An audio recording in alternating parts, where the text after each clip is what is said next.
Buen día, bienvenidos al episodio 8. Acabamos de terminar el episodio pasado, la carta a los Filipenses, en el capítulo 4, y terminamos hablando acerca del contentamiento.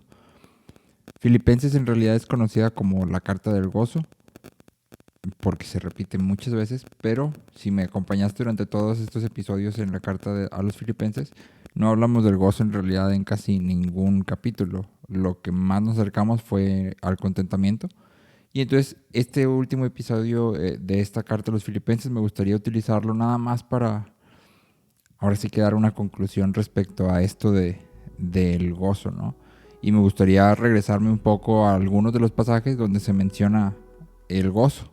Sí, en Filipenses capítulo 1, versículo 3 al 6, dice: doy gracias a mi Dios siempre que me acuerdo de vosotros, siempre en todas mis oraciones, rogando con gozo por todos vosotros, por vuestra comunión en el Evangelio desde el primer día hasta ahora, estando persuadido de esto, que el que comenzó en vosotros la buena obra, la perfeccionará hasta el día de Jesucristo. Ahí mismo, en el versículo 18 dice: ¿qué pues? Que no obstante, de todas maneras, o por pretexto o por verdad, Cristo es anunciado, y en esto me gozo y me gozaré aún.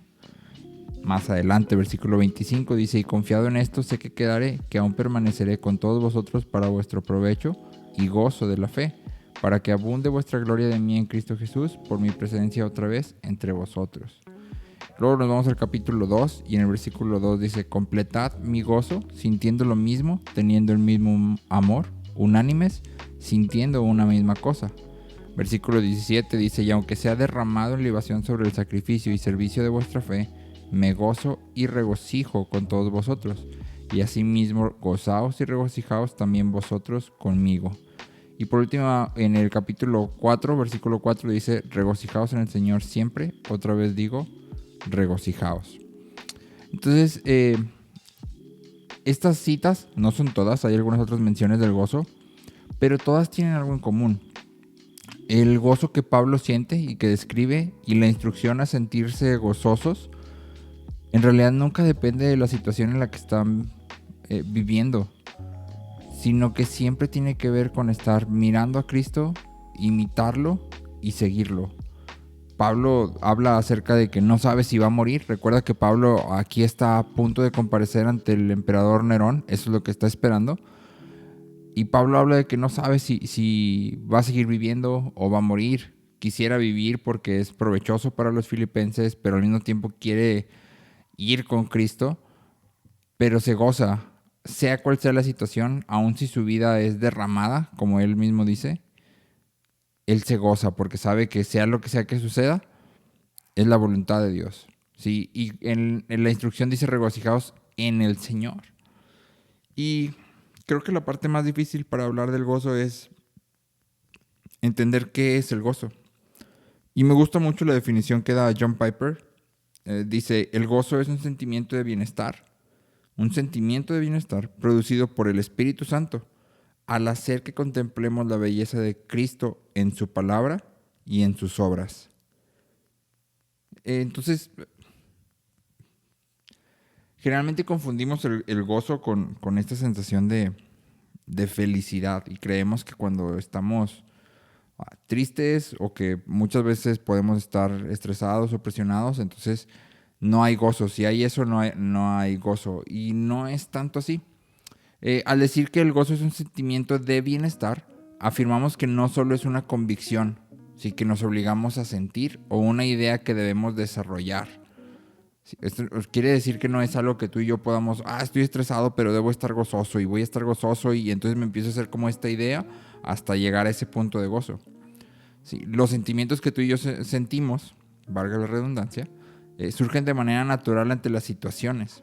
Sí, cuando se te presenta una situación peligrosa, el miedo es el sentimiento natural. Si no tienes que pensar: esto es muy peligroso, voy a sentir miedo, sino que simplemente el miedo nace debido a la situación que estás pasando. De esta manera, el gozo es algo que Dios nos provee. Por eso decimos que es un sentimiento. No es algo que tú y yo podamos generar por fuerza de voluntad. No depende de nosotros. En realidad, el gozo es algo que está más allá de nosotros mismos. Entonces, cuando Dios o Pablo en esta carta da la instrucción de regocíjense, Nos está pidiendo algo que realmente no depende de nosotros. Es algo que Él nos da. Sí, es algo que Dios pone en nosotros. Y esto lo revisamos en alguno de los episodios hablando acerca de que Dios es quien pone el querer como el hacer. San Agustín decía esta frase que me gusta. Dice: Padre, ordena lo que quieras y concede lo que ordenas. Pide lo que tú quieras, Dios, pero concédeme también el poder responder a esa petición, porque es Dios quien pone el querer como el hacer. Entonces, el gozo es un fruto del Espíritu Santo. Esto lo puedes ver en Gálatas 5. Es algo que el Espíritu Santo produce en nosotros, pero no se produce como por arte de magia. No es como un switch de prendido y apagado que el Espíritu Santo entra a nosotros y le pica el botón y ¡pum! Voilà, ya soy gozoso de aquí en adelante. Sí, sino que, como podemos ver en Filipenses 4:4, que fue el último que leímos, debemos regocijarnos en el Señor. Debemos de estar en el Señor. Entonces, el Espíritu Santo va a dar este fruto, va a producir este fruto en nuestras vidas siempre que nuestras miradas estén puestas en Cristo.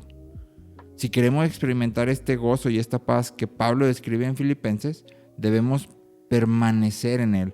Recuerda que Cristo, cuando habla acerca de que Él es la vid y nosotros los pámpanos, pone una condición. Y Él dice: el que permanece en mí lleva mucho fruto. ¿Cómo es permanecer en Él? ¿Cómo es estar en el Señor? Pues conlleva oración, lectura de su palabra y también conlleva comunión con nuestros hermanos.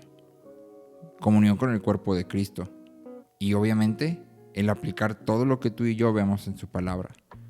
Y entonces, al hacer todo esto, el Espíritu Santo puede producir en nuestras vidas este fruto de gozo. Pero la condición es muy sencilla. El gozo depende de aquello que estemos viendo, de lo que esté frente a nuestros ojos como la meta y el objetivo final. En Lucas 10:20 dice: sino regocijaos de que vuestros nombres están escritos en los cielos. Ese es suficiente motivo de regocijo, el saber que tenemos una esperanza y que va a haber algún momento en que le podemos ver cara a cara porque seremos tal como Él es, en que vamos a estar con Él y que todos los problemas, todo el dolor, todas las situaciones se van a terminar y vamos a poder estar en completa paz y en armonía con Dios. Entonces, mientras estemos aquí, que nuestra mirada esté fija en Él, confiando en su voluntad, y que entonces podamos experimentar este gozo que el Espíritu Santo va a producir en nosotros y podamos aprender a tener contentamiento, como vimos en el episodio anterior.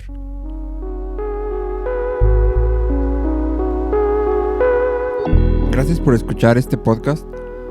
Si te gustó el episodio, suscríbete y recuerda compartirlo. Mi intención es que estos episodios puedan ser de bendición para la mayor cantidad de personas posible. Recuerda que puedes encontrarlo en YouTube, puedes encontrarlo en Spotify y puedes encontrarlo en Apple Podcast.